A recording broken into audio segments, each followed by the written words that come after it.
Let's start off the video with a question. What is one thing an athlete gives out to their fans when out on the field? Well, a lot of people may have different opinions, but one of the more obvious ones is inspiration. Athletes inspire their fans to potentially do what they've achieved in their career.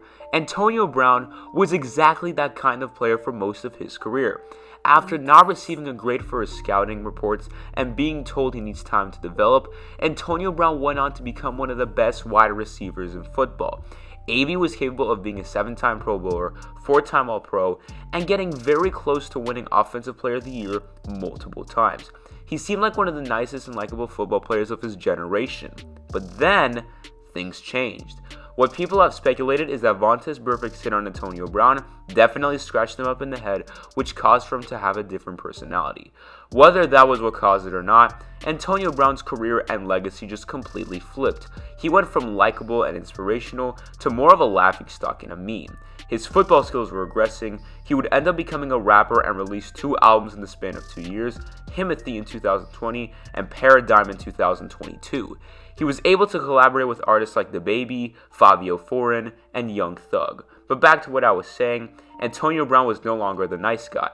Instead, he became more of a controversial public figure/athlete. Ladies and gentlemen, my name is Sports Huddle, and today we are going to look at a scenario where out of every part of being an athlete or celebrity, controversy is your strongest weapon.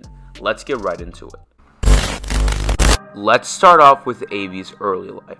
Antonio Brown was born and raised in Miami, Florida. AB already had a head start for football due to the fact that his dad, Eddie Brown, played in the NFL.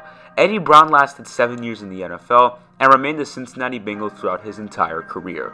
When AB was in high school, he played quite a few positions: wide receiver, running back, punt returner, and even quarterback. Brown would end up going to Central Michigan University from 2007 to 2009.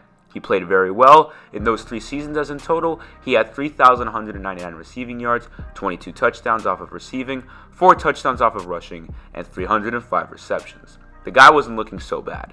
He wouldn't be drafted until the 6th round of the NFL draft. The Pittsburgh Steelers picked him up, and I bet you anything all those NFL teams who had a chance to get him regret not selecting him. AB's NFL career was starting off a bit slower than usual, as he wasn't starting as many games. The first 3 years of his career were okay, as he did make it to his first Pro Bowl in 2011, but only started 3 games. It was from 2013 where Brown's name started being recognized by the entire league. In 2013, AB had a PFF grade of 89.1 and had 1,499 receiving yards with 110 receptions and 8 touchdowns. He was looking very good, and rightfully so. He was a Pro Bowler and was an All-Pro. While 2013 was the start of something great, 2014 was a season where Brown stated he is here to stay. In possibly one of the best seasons of his career, AB had a PFF grade of 91.2, had 1,698 receiving yards with 13 touchdowns and 129 receptions. He was obviously a Pro Bowler. He placed 3rd for Offensive Player of the Year and was once again an All-Pro. The league was really starting to notice who Antonio Brown was. In 2015, Antonio Brown was already ranked as the best wide receiver to obtain in fantasy football. In other words, he was ranked as the best wide receiver in the league. The man was killing it, and having Big Ben as his QB was definitely one of the reasons why he got to where he was back then. In 2015, Antonio Brown's PFF grade would rise again, this time to 92.5, which was the highest grade he had in his career. He had a career high of 1,834 receiving yards with 10 touchdowns and 136 receptions, which was, once again, a career high. We then come to 2016. AB's season was slightly worse, but was still productive. A PFF grade of 88.5, 1,284 receiving yards with 12 touchdowns and 106 receptions. While 2016 was a great season, it was also the year where this happened. Roethlisberger from the pocket, middle of the field, incomplete. Drive started, was talking on the sideline the whole time. It seemed like to Vontaze Burfict, and yes. Oh my goodness.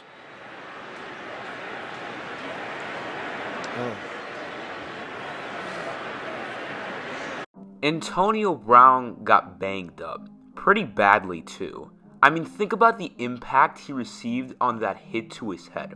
It definitely hurts and could throw you off in the future. Well, folks, people are speculating that this hit right here was what caused some sort of downfall for Antonio Brown. Brown still played well in both 2017 and 18, but 2019 was when all hell broke loose. Antonio Brown would be traded to the Las Vegas Raiders, and he uploaded a YouTube video to show his excitement. He didn't even last until the regular season with the Raiders. It was due to all the controversial attitude out on the field. One of them being how the helmet he wore out on the field was banned by the NFL, and he threatened to retire if he wasn't allowed to wear it. Of course that didn't happen, but I mean, it seems kind of childish to me that a grown man is acting like that over a helmet. Let me know what you think down in the comments. But anyways, Antonio Brown's time in New England was pretty short. All he had was one highlight with them, which was a touchdown against the Miami Dolphins.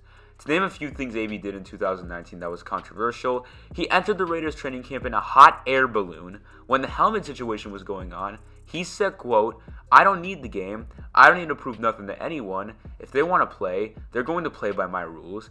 And he even leaked text messages of Juju Smith-Schuster asking him how to be a better receiver. The man was acting like the Kanye West of football. And honestly, he still is till this day.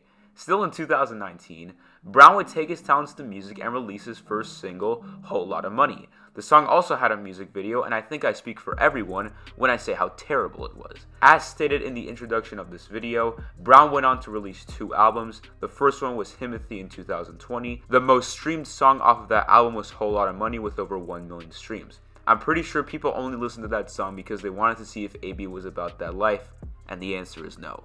Back to the NFL, Brown signed with the Buccaneers in 2020, and since he was on the best team in football, he won his first Super Bowl, which was a big deal for him, as although he's accomplished so much in his career, a Super Bowl was kind of all that was left for the most part.